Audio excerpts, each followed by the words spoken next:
안녕하세요, 이호석입니다. 제가 얼마 전에 한국은행에서 정말 역대급 보고서가 나왔습니다. 이런 보고서는 또 나오기 어려울 것 같아요 라고 이야기했는데요. 그 말을 취소해야 될 것 같습니다. 왜냐하면 그보다 더 좋은 보고서가 나왔거든요.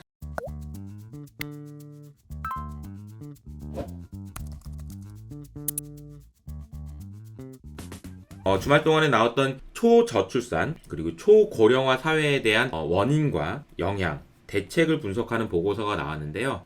너무 대단한 보고서가 또 나왔습니다. 그래서 그 내용을 오늘 차근차근 소개해 드리려고 합니다. 우선 소감부터 말씀드릴게요. 저의 소감은 저출산과 고령화와 관련된 모든 보고서 중에서 가장 구체적이고 현실적이면서 건설적이기까지 한 완벽한 보고서다 라고 평가를 하겠습니다. 자, 그럼 그 내용이 왜 그렇게 생각하는지를 말씀을 드리면요. 이 보고서의 시작은 현실을 정확하게 파악하는 것에서 시작할 뿐만 아니라 개선을 한다면 무엇에 초점을 맞춰야 하는지 그리고 얼마나 좋아질 수 있는지를 알려주는 것으로 끝나기 때문입니다. 정말 감동하면서 읽었는데요. 이런 식으로 정말 막 밑줄 꺼가면서 막 필기하면서 읽었습니다. 너무 좋은 보고서였습니다. 자, 핵심 포인트를 말씀드리면 이렇습니다. 우리나라의 저출산과 고령화는 너무너무 심각한 문제다 라고 하면서 그래서 초저출산이라고 하고요. 초고령화 사회라고 표현했습니다. 진짜 너무너무 심각하니까 제발 좀 정신 좀 차리자 라는 식의 어투라고 보시면 되겠습니다. 그런데 사실은 제가 얼마 전에도 이 내용을 가지고 소개해드렸던 영상의 댓글이나 아니면 이 주제를 가지고 제 주변에 있는 분들하고 이야기하면 어떤 이야기들이 많이 나오냐면요. 그래, 맞다. 에이, 차라리 한국을 떠나자. 진짜 답이 없네. 이런 이야기들이 대부분입니다. 근데 언제까지 푸념만 하고 있을 수는 없잖아요. 그래서 이 보고서는 현실을 정확하게 파악해보자. 그리고 개선한다면 내가 계산해보니까 이렇게까지 좋아질 수 있으니까 제발 정신 차리자 라는 내용이라고 보시면 되겠습니다. 게다가 참고 문헌들을 보면요. 정말 대단하지 않나요? 어마어마한 보고서들까지 다 참고한 내용이라고 보시면 되겠습니다. 자, 목차는 우리나라만의 저출산 고령화가 어떤 특징을 가지고 있는지 그리고 이대로 가면 어떻게 되는지 그리고 이 고령화의 문제 중에서 저출산이 중요한 이유에 대한 포인트 그리고 다른 나라의 사례 분석 그리고 마지막으로 만약에 개선을 한다면 출산율이 어느 정도까지 개선될 수 있는지를 분석한 내용 그 순서대로 소개해 드리도록 할게요. 우선 첫 번째 우리나라만의 저출산 고령화의 특징에 대한 이야기입니다. 특징은 한마디로 말하면 너무 심각하고 속도도 너무 빠르다 이겁니다.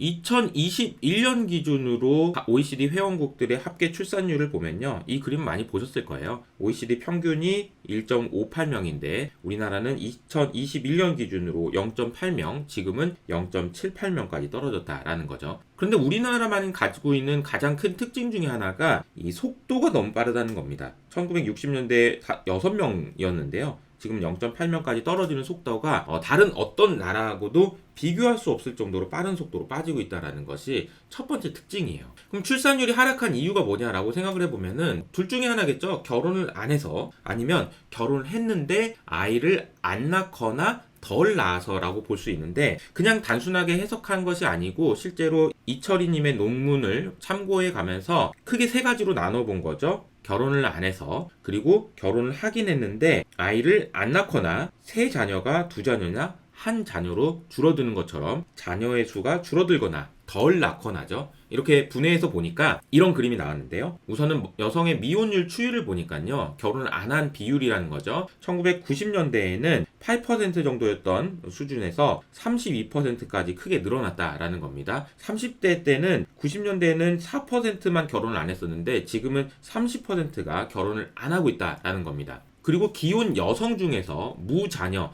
자녀가 없는 사람들의 비중이 생각보다 빠르게 늘어나고 있죠. 2010년에 6% 정도 수준이었는데 지금 20%까지 늘어났습니다. 세 번째로는 기혼 여성 중에서 평균 자녀수, 결혼했는데 아이를 덜 낳는 수준은 이 정도 수준이라고 보시면 되겠습니다. 자, 그러니까 가장 중요하고 가장 큰 영향을 준 것은 결혼을 안 해서다라는 거고요. 두 번째로 고령화의 특징을 보면요. 전 세계 1위의 진행 속도입니다. 역시나 고령화로 가는 속도도 매우 빠른 속도라는 거죠. 이 그림에서 보시는 것처럼 한국의 고령 인구의 비중은 2000년대부터 올라가는데 그 추계치가 너무나도 빠르게 올라가서 2070년이 되면 46% 압도적 1위가 될 것 같다라는 전망입니다. 고령화의 특징도 있어요. 근데 가장 중요한 특징 중에 하나인데 이게 높은 노인 빈곤이라는 겁니다. 고령화의 속도가 너무 빨리 진행되고 있다는 것도 문제지만 어떻게 보면은 가처분 소득 기준으로 해서 노인들이 빈곤한 비중이 정말 너무나도 높다라는 것이 안타까운 사실입니다. 근데 이 사실이 안타까운 이유가 따로 있어요. 이게 무슨 얘기냐면요. 미국의 경우에는요. 자, 이 그림은요. 1980년대부터 미국의 10년물 금리가 계속해서 빠지고 있다는 것을 보여주죠. 금리가 하락한다라는 것은 미래의 현금 흐름이 나오는 모든 자산의 가격이 오른다라는 것을 의미하고 미국 주식, 미국 주택 다 많이 올랐죠. 그래서 평균적으로 미국의 베이비 부머라고 할 수 있는 이 사람들이 1980년대에 25살이었고 이분들이 지금 65세가 되는 이 구간에서 정말로 많은 부를 쌓았습니다. 어느 정도냐면요. 미국 사람들, 특히 베이비 부머들이 가지고 있는 넷 웰스, 그러니까 순 자산을 기준으로 놓고 보면 대략 80조 달러가 되는데요. 이 80조 달러라는 거는요. 미국의 베이비 부머들이 가지고 있는 자산에서 부채를 빼고 남은 건데요. 이 80조 달러면은 미국 GDP의 3배, 4배가 됩니다. 그러니까 얼마나 부자예요. 그런데 우리나라는 노인들이 빈곤한 비율이 너무 높다라는 거죠. 자, 이렇게 심각한 상황에서 저출산 고령화의 결과는 인구 구조의 고령화로 만듭니다. 인구 구조가 고령화된다라는 거죠. 이 보고서에 따르면요. 인구 고령화의 원인은 저출산, 아이를 안 낳아서 그렇고요. 그리고 두 번째로는 기대 수명의 연장, 이 두 가지 이유일 텐데 저출산이 영향을 주는 것이 70%라고 분석을 해놨습니다. 바로 이 그림인데요. 인구 구조가 고령화된다. 인구 구조가 이 피라미드, 역피라미드 형태로 된다라는 건데 그것에 어떤 영향들이 기여를 했는지를 보면은 출산율의 하락한 효과가 상당히 크다라는 거죠. 그래서 생산 가능 인구가 1960년대부터 계속해서 올라갔었는데 이것이 너무나도 빠르게 앞으로 낮아질 거다라는 전망입니다. 이대로 가면 어떻게 되는지, 저출산 고령화가 어떤 영향을 미치는지에 대한 설명을 해보도록 하겠는데요. 출산과 관련해서, 인구와 관련해서는 사실 예상하는 것이 가장 쉽기도 합니다. 그래서 출산율의 확률적 전망을 보면은 그렇게 틀릴 일이 많이 없어요. 그래서 총 인구를 전망한 숫자를 보면은 현재 5천만 명 수준에서 이게 매우 높은 확률로 떨어져서 2070년에는 3천만 명 수준으로 줄어들 거라는 전망인 거죠. 인구가 이렇게 줄어드는 거는 뭐 그렇다 칩시다. 그런데 이제 문제는 뭐냐면은 GDP가 아마도 떨어지기 시작할 텐데요. 2040년대 출산율 불확실성에 따른 GDP 성장률의 변화는 아마도 이제 1940년대 후반이 되면 좀 뚜렷하게 나타날 것 같다라는 전망이고요. 이 그림이 상당히 인상적인데요. 1950년대가 되면은 GDP 성장률이 마이너스를 기록할 확률이 점점 높아져서 90% 확률입니다. 90%의 확률로 2050년대가 되면은 마이너스 성장을 할 거다라는 전망인 거예요. 그 정도로 저출산과 고령화가 심각한 영향을 준다라는 거죠. 게다가 인구 구조의 고령화는 가계의 소득 불평등에도 영향을 준다라고 되어 있습니다. 이게 보면은 연령대별 소득 불평도의 추이를 보면은 젊었을 때에 비해서 나이가 들었을 때 소득이 불평등한 정도가 굉장히 큰 차이를 보인다라는 거고요. 가처분 소득을 기준으로 보든 시장 소득 기준으로 보든 연령이 높을수록 격차가 많이 크다라는 걸 보여주죠. 젊었을 때는 부의 양극화가 그렇게 심각하진 않잖아요. 그런데 나이가 들면서 이 폭이 점점 커진다라는 것을 우리가 확인할 수 있고, 이것이 어떻게 보면은 우리가 열심히 투자 공부를 해야 되는 이유를 보여주는 것 같기도 합니다. 그리고 이제 양질의 일자리가 부족하기 때문에 여러 가지 문제가 생긴다라는 이야기도 나왔는데요. 우리나라 청년들이 고용지표 수준을 보면은 OECD에 비해서 한참 못 미친다라는 거예요. 이 내용도 살펴보면은 좀 안타까운 이야기던데, 대학 졸업하는데 소요되는 시간이 2007년에는 46개월이었는데 지금은 52개월이 됐고, 휴학을 경험한 비중도 36%에서 40%로 늘어났습니다. 이렇다 보니까 초혼, 그러니까 처음 결혼한 사람들의 연령대도 1990년대 27세에서 34세로 올라가는 상황입니다. 왜 이런 일이 생기는지에 대해서 인구 노동시장이 이중 구조를 가지고 있다라고 표현을 했는데요. 이 이중 구조라는 얘기는 뭐냐면요. 정규직과 비정규직 간의 임금 격차가 2004년에는 1.5배였는데 지금은 2배 가까이 늘어났다라는 거고요. 그리고 대기업과 중소기업 간의 임금 격차도 보면은 2004년에는 1.8배였는데 지금은 2배 가 됐다라는 거죠. 임금 격차가 너무 커지다 보니까 대기업 아니면 안 가 라고 하다 보니까 계속해서 취업을 미루고 하는 현상이 나타난다라는 거죠. 그 연령대별 근로소득을 봐도 우리나라의 노인의 빈곤율이 문제가 된다라는 말씀도 드렸지만 MZ세대들도 사실 좀 어려운 상황인 건 마찬가지예요. 근로소득을 기준으로 놓고 보면 X세대에 비해서 MZ세대들이 확실히 연령대에 비해서 근로소득이 상당히 낮다라는 것을 보여주고요. 총 부채는 오히려 급증하고 있다라는 걸 보여주죠. 참 이 사실도 안타까운 사실입니다. 이렇다 보니까 청년들의 주관적인 인식을 조사해 보니까 생활비 걱정이 너무 많고 미래에 대해서 매우 비관적이다. 다른 나라에 비해서도 훨씬 비관적이다라는 것을 확인할 수 있습니다. 게다가 미래에 대한 전망조차도 지난 10년 동안 불평등의 정도는 심각해졌다라고 응답한 사람의 비중이 85%나 됐고요. 앞으로도 심각해질 것 같냐? 라는 질문에 대해서 87%가 그렇게 될 것 같아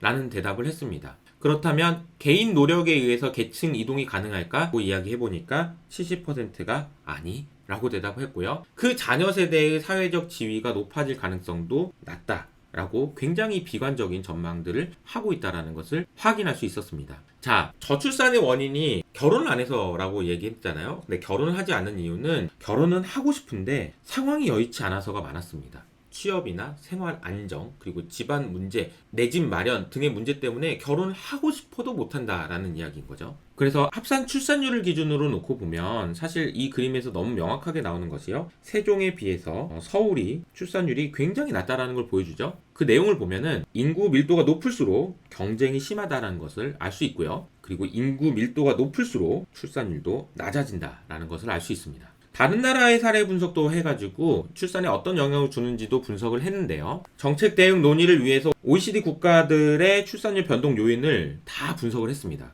그래서 보면요. 우리나라가 어떤 상황인지를 보여주고 있는 그림인데요. 고용률을 보면은 우리나라가 OECD 평균보다 훨씬 낮다라는 걸 볼 수 있고요. 도시 집중도는 우리나라가 얼마나 심각한지, 게다가 가족과 관련된 정부의 지출 비중으로 봐도 OECD 평균에 훨씬 못 미치고 있다라는 것을 확인할 수 있습니다. 그리고 육아휴직을 실제로 이용하는 기간도 OECD 평균의 6분의 1밖에 안 된다라는 사실을 알 수 있죠. 만약에 우리가 그러면 이 문제의 심각성을 인식하고 개선을 한다면 출산율은 어느 정도 개선될 수 있는지도 분석을 했어요. 이 그림에 보시면은 출산율에 영향을 주는 여러 가지 요인들 중에서 한국의 가족 관련 정부 지출이 늘어나게 되면 출산율이 0.05명 늘어날 수 있고요. 육아휴직의 실질 이용 기간이 증가하게 되면 0.09명 늘어날 수 있습니다. 그리고 청년의 고용률이 늘어나게 되면 0.1명 늘어날 수 있고요. 도시의 집중도가 완화되게 되면 0.4명 늘어날 수 있습니다. 자, 이 숫자들 하나하나 따져놓고 보면은 가장 높은 숫자가 0.4명, 즉 도시 인구 집중도를 완화시키는 것이 가장 큰 효과를 볼 것이라는 이야기를 한 건데 그 내용이 모든 것에 다 연결이 돼 있기 때문입니다. 도시가 집중되어 있기 때문에 경쟁이 심화되고 경쟁이 심하기 때문에 결혼을 안 하고 결혼을 안 하기 때문에 저출산이 되고 저출산이 하기 때문에 인구 구조가 고령화가 된다라는 그런 핵심 포인트를 잡아준 거라고 보시면 되겠습니다. 우리가 흔히 얘기하는 우리나라의 혼외 출산 비중, 결혼 안 하고 낳는 아이가 너무 적다라는 것이 개선된다고 하더라도 0.1명 개선된다라고 보면은 도시의 인구 집중도를 줄이는 것을 얼마나 중요한 포인트로 잡고 있는지를 확인할 수 있습니다. 그래서 이걸 모두 달성하게 되면 0.8명 정도 올라갈 수 있다라는 이야기인 거죠. 말씀드린 대로 수도권 집중 현상을 완화하는 것이 너무너무 중요하다라는 것을 강조했고요. 제가 이 보고서를 보고 나서 갑자기 얼마 전에 학벌 시대 끝났으니까 10대, 20대 한국을 떠나세요 라고 얘기했던 손주은 회장님의 인터뷰 영상이 생각이 났습니다. 이분의 말씀은 이런 거였어요. 한국의 인구 구조를 보면은 10대, 20대는 지금 한국을 떠나야 된다라는 말이었죠. 이 말이 저는 틀린 말은 아니라고 생각합니다. 그리고 실제로 제가 이 주제를 가지고 많은 분들하고 이야기를 해보면 비슷한 이야기를 하시는 분들이 많아요. 나도 이민을 가야 될 것 같다라는 이야기를 하시는 분들도 정말 많죠. 그런데 저는 이 손주은 회장님이 이민 컨설팅까지 하면서 이 문제를 더 어렵게 만드는 것은 책임 있는 자세가 아니라고 생각합니다. 여러분은 어떻게 생각하세요? 저는 차라리 오늘 소개해드린 한국은행의 보고서처럼 이 문제 심각한지 누가 모르냐는 거죠. 그런데 이 문제를 해결하기 위해서 어떻게든 해야 된다는 거, 그런 문제의식을 제기하고 그런 사태의 심각성에 대해서 인지하게 만들고 바꾸려는 노력을 하는 것이 너무 중요하다라는 사실을 깨닫게 됩니다. 그래서 저는 이 보고서를 쓰신 분들에게 정말 감사하다라는 말씀을 꼭 드리고 싶고, 이 문제의 심각성을 우리 모두가 느끼고 그리고 개선하기 위한 노력을 한다면 우리가 다 이민을 간다라고 생각하는 것보다는 훨씬 더 좋은 대한민국을 만들 수 있지 않을까라는 생각이 들었습니다. 여러분의 생각은 어떠신지 댓글로 의견을 많이 달아주시면 좋을 것 같습니다. 그럼 저는 여기서 인사드리도록 할게요. 안녕!